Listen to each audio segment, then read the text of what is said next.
안녕하십니까. 이번 시간에는 2013년도 7월 27일 날 시행이 된 국가직 시험에서 사회 과목, 선택 과목이지, 그죠? 선택 과목 사회에 대한 기출 문제를 풀어보도록 하겠습니다. 자, 사회 과목은 어떻습니까? 원래 처음으로 이제 추가가 된 거죠. 그래서 이제 원래 선택 과목을 해서 이제 뭐 다른 과목도 있지만 일단 사회 과목을 이제 중심으로 말씀을 드리면 사회 과목을 이제 추가시키는 가장 근본적인 이유가 고등학교를 졸업한 사람들도 쉽게 공무원에 입문하도록 하자, 이런 취지입니다. 그죠? 그래서 이제 지난 정부에서 이명박이가 이제 막 했죠. 그래서 고졸생들 뭐 이렇게가 취업을 시킨 데가 특히 금융권에서는 이제 좀 많이 좀 취업도 되고 뭐 이랬었습니다. 그죠? 그래서 공무원 시험도 좀 바꿔라.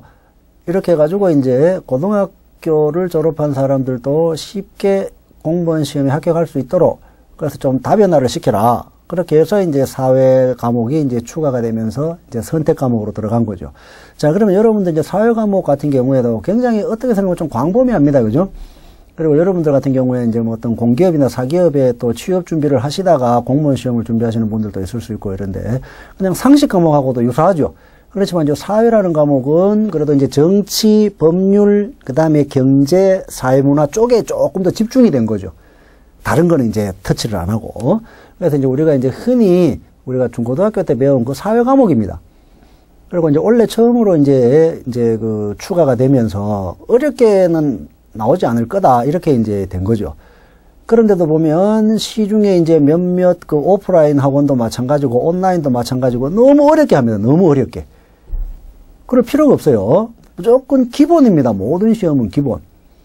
특히 이제 공무원 같은 경우에는 뭐 2년씩, 3년씩 준비합니다. 노량진 가보면. 제가 노량진에서 이제 수업을 하는 게 있는데. 그래서 그렇게 할 필요가 없는 겁니다. 물론 이제 20문항을 가지고 하루에서 딱 어떤 결과를 보고 쇼부를 본다는 거는 좀 그렇지만 그냥 이제 이렇게 시간을 적당하게 잘 활용을 하면서 자기 생각을 이렇게 유출을 할 수가 있어야 돼요. 무조건 문제 보고 외우고 이럴 것 같으면 그건 참 어떤 효율성이 떨어진다고 볼 수 있죠. 그래서 일단 사회 과목 해서 원래 이제 처음으로 이제 편입이 된 과목인데 자, 전체적으로 20문제를 이렇게 보면 자, 여러분들이 이렇게 보시면 자, 어떻습니까? 지문이 깁니다. 지문이. 그러면 이 시험, 이 과목, 물론 다른 과목도 마찬가지지만 지문이 막 길고 이렇게 돼서 거기에서 사람 그냥 막 죽이는 겁니다. 그게. 시간을 뺏으니까.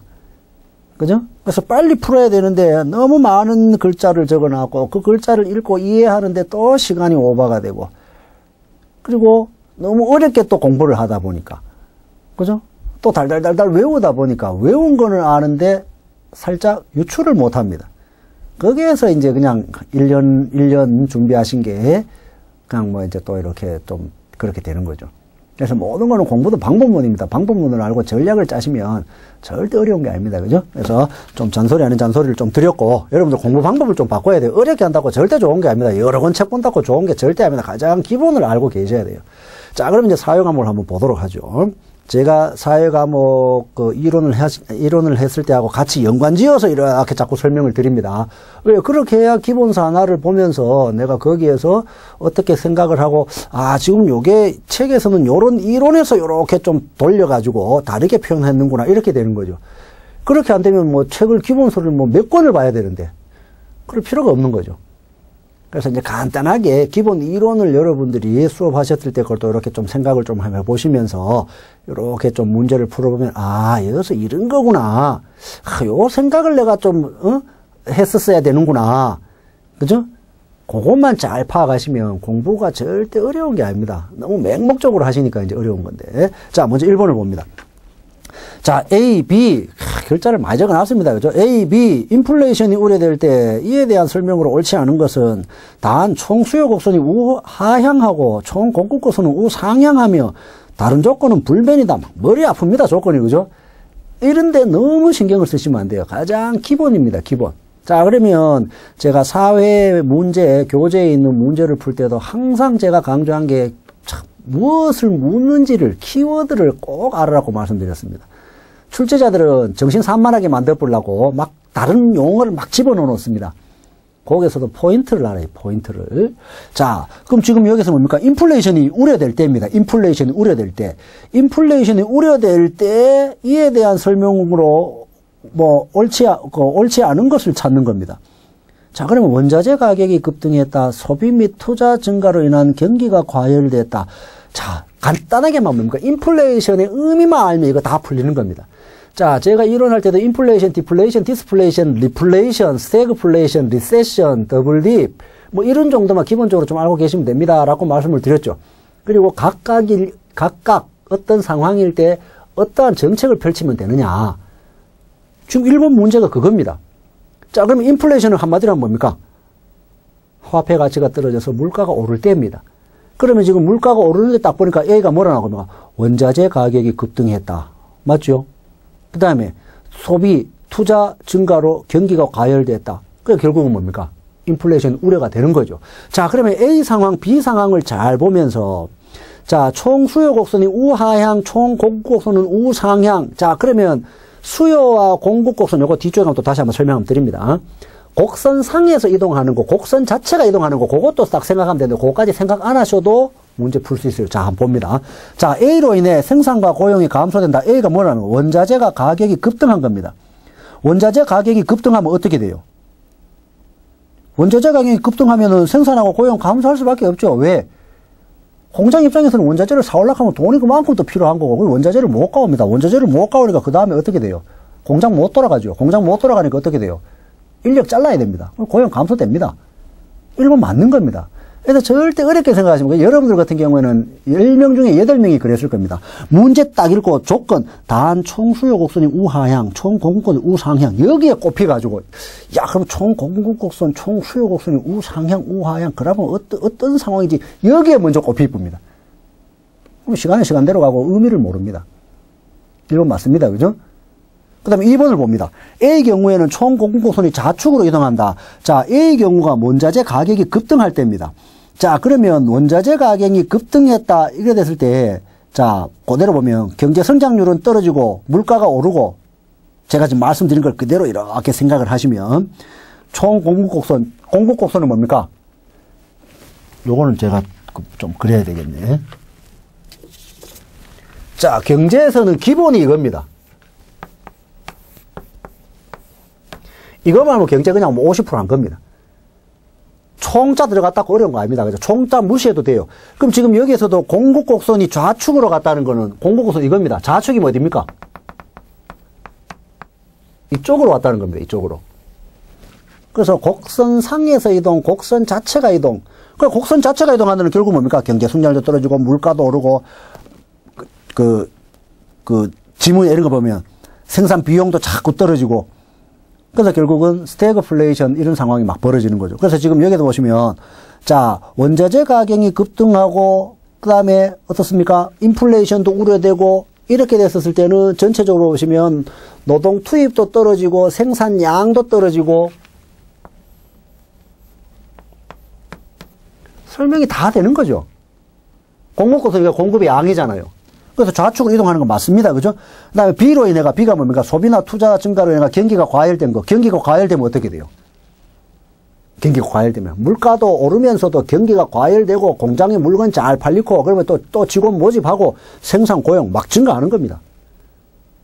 3번 맞아요. 자, 그럼 4번 한번 보죠.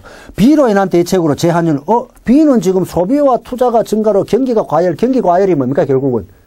조금 더 심해보면 인플레이션입니다. 인플레이션은 뭐라 그랬죠? 화폐 가치가 떨어지고 물가가 증가하는 거라고 했죠. 물가가 오르는 거라고 했죠. 그럼 어떻게 돼요? 시중의 통화량을 줄여야 되잖아요. 시중의 통화량을. 시중의 통화량을 줄여가지고 경기를 조금 냉각을 시켜야 되잖아요. 근데 재할인율을 인하하면 어떻게 돼요? 시중의 통화량 늘리는 게 되는 거죠. 시중의 통화량 감소시키는 거는 뭡니까? 재할인율 인상입니다. 아주 간단한 문제. 총 공급곡선, 총 수요곡선, 우상향 이런 거 신경 쓸 필요가 없어요. 그냥 인플레이션의 의미. 단 여기서도 뭡니까? 곡선 자체가 이동했으니까 가격 말고는 다 변했네. 그겁니다, 그냥. 책에도 다 있습니다. 곡선 상의 이동, 곡선 자체가 이동. 제가 설명 다 드렸어요. 그리고 인플레이션의 의미만 딱 알면, 인플레이션은 시중에 통화량이 많아가지고, 시중에 돈이 많아가지고 돈의 가치가 떨어지고 물가가 오르는 거니까 시중의 통화량을 감소해야 됩니다. 그러면 재활인율을 인하하는 게 아니고 재활인율을 인상해야 돼요. 틀린 거 4번. 답탁 떨어지죠. 가장 기본입니다. 모든 게 기본. 여러분들 운동을 하더라도 어떻습니까? 기본 기술이나 기본을 계속 몇 달이고 몇 년이고 가르칩니다. 그 다음부터 기본만 딱 되면 그 다음부터 기술은 무조건 업그레이드 막 빠르게 되는 겁니다.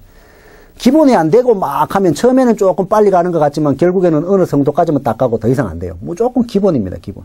그 인플레이션의 의미만 딱 알면 총 공급곡선 총 이런 거 다 몰라도 인플레이션이 우려되었을 때 설명 틀린 거 재활용률을 인상해야지 인하하면 안 됩니다. 그죠? 다 됐고. 자, 이번에 다음 제도의 정치적 효과로 옳지 않은 것은, 자, 이것도 빨리 한번 읽어봐야 돼요. 그죠? 그래서 이제 지문이 많아가 읽다가 이제 시간 다 가는, 특히 공무원 시험은 문제도 길고, 어떤 제시 보기문도 길고, 지문도 길고, 그래서 그냥 막 갑니다. 시간 조절이 안 돼가. 자, 주민들이 이렇게 해가지고 단체장이나 이런 사람이 어떻습니까?